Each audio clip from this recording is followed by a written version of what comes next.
Kubor ka Batisi TV. Lawan ra sepi da ka umsingam beats aqua na molai moro ha ka jingdap sunsnem jongka. Rengkat ka 3 Olives Restaurant M Crown Hotel Kendai Lat Shillong bat ka Orange Nissan Lone So Po Shillong.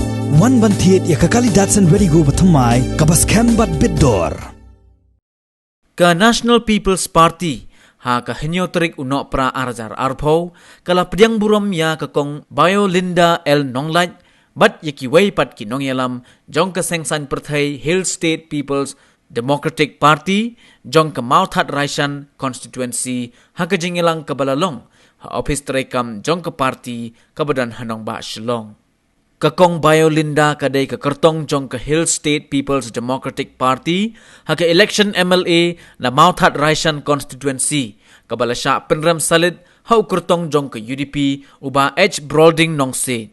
Ya kakong Biolinda la pedyang buram da u National President jong ka party NPP u Conrad K Sangma rengkat ka jingedan lang jong u State President ka party u Dr. W.R. Kharlukhi bat kiwei de kinongelam jong ka party.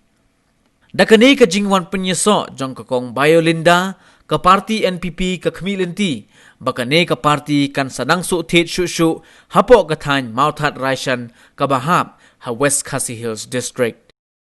Great honor, I should say, and great pleasure to welcome all of you formally to the party. We have been discussing and talking about this for a long time, and we were all looking forward to it. So today, finally, it has happened.